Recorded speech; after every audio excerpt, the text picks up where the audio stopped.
Bonjour à tous, aujourd'hui on se retrouve pour parler de smartphone et plus précisément de celui-ci, le Wiko View 3 Pro. Donc le View 3 Pro, vous vous dites mais qu'est-ce qu'on en a à faire? Wiko, on n'entend plus parler depuis un moment. Finalement ils ont un peu disparu, c'est vrai, on n'en parle plus beaucoup parce qu'il y a une concurrence qui est telle avec les arrivées de constructeurs chinois que Wiko a un peu du mal à s'en sortir. Donc ce View 3 Pro, il arrive après une série View 2 et View 2 Pro qui n'avait pas été franchement fameuse, donc on l'attendait, on va dire, moyennement. Et nous avons été agréablement surpris, il faut le dire. Ce Wiko View 3 Pro est plutôt bon, je vais vous expliquer. Déjà, pour commencer, on a un grand écran de 6,3 pouces qui affiche une définition Full HD+. C'est très bien, c'est un écran qui est relativement bien calibré, c'est une dalle IPS, donc forcément, on va pas avoir un taux de contraste faramineux, mais en même temps, sur ce type de gamme, on n'en a jamais, quasiment. Donc là-dessus, ça tient carrément la route. En termes de performance à l'intérieur, on a un Helio P60 de Mediatek. On croise plus énormément non plus de SoC Mediatek sur le marché des smartphones. Aujourd'hui, Qualcomm a un peu remporté la bataille, mais il se trouve que ce SoC Mediatek est plutôt bon. Avec les 6 Go de RAM qui l'accompagnent, en fait, on obtient des performances qui sont assez bonnes. On peut faire un peu de tout correctement. Ça ne ralentit pas dès qu'on change d'application. Donc de ce côté-là, c'est plutôt satisfaisant. Autre point fort de ce Mediatek, c'est qu'il a l'air assez bien optimisé puisqu'il permet au View 3 Pro d'obtenir une très bonne autonomie. Et en fait, on va tenir quasiment 2 jours et demi en fait, avec un usage standard. Et on va jamais tomber en dessous de 15% de batterie ou moins de 10%.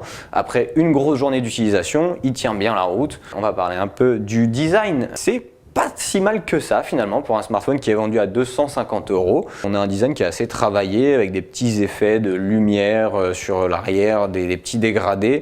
C'est plutôt joli, il faut le dire. En main, c'est relativement agréable. À l'arrière, on a un petit lecteur d'empreintes qui fonctionne très bien. On est sur un port USB-C, ce qui est relativement rare, mine de rien, à ce niveau de prix. Il y en a encore beaucoup qui sont en micro USB. Dans l'ensemble, c'est plutôt pas mal. Ce qui est un peu dommage, en revanche, c'est qu'on ne puisse pas mettre 2 cartes SIM plus une carte micro SD. Ici, il faut choisir entre la seconde ligne ou l'extension de mémoire. Certains proposent, en revanche, de pouvoir le faire. Bien sûr, on va parler un peu de photos parce que ces dernières années, les smartphones Wiko se plantaient souvent et même quasiment systématiquement en photo. Et ici, le View 3 Pro nous propose 3 modules à l'arrière. Donc on va avoir un module classique, grand angle, un module très grand angle et un dernier module qui va permettre de mesurer la profondeur de champ pour créer le bokeh, le fameux bokeh des modes portrait. Dans l'ensemble, c'est correct. Alors, Wiko ne bat pas des records cette année encore en photo, mais au moins c'est pas catastrophique comme ça a pu être par le passé. On va avoir en plein jour des photos qui sont très satisfaisantes, même au très grand angle. C'est quelque chose qui est assez peu présent dans ces gammes de prix, le très grand angle, et qui, quand il est présent, est souvent très médiocre. Ici c'est correct, c'est pas la folie, en basse lumière c'est un peu nul, il faut bien le dire, mais dans l'ensemble ça tient quand même la route en photo. C'est pas exceptionnel non plus parce qu'on va avoir des smartphones qui vont faire un peu mieux et on pense par exemple au Realme 3 Pro qui nous a complètement bluffé en photo, un smartphone qui est vendu 200 € et qui fait des photos qui sont assez étonnantes même sans tenir compte du prix. Donc ce View 3 Pro a encore une petite marge de progression mais dans l'ensemble c'est quand même une offre très solide. C'est de l'Android stock, donc pour le coup ça c'est plutôt intéressant aussi. Wiko a arrêté de nous balancer toutes ces applications qui venaient un peu polluer l'expérience utilisateur. On est sur un truc très simple qui fonctionne bien. C'est un peu ce qu'on attend de Wiko parce que c'était un peu le savoir-faire de Wiko historiquement, c'est-à-dire des smartphones pas chers mais avec un bon rapport qualité-prix qui offre un peu plus que les autres. Le seul truc c'est que Wiko ils ont pris en pleine face l'arrivée des constructeurs chinois, Xiaomi en tête.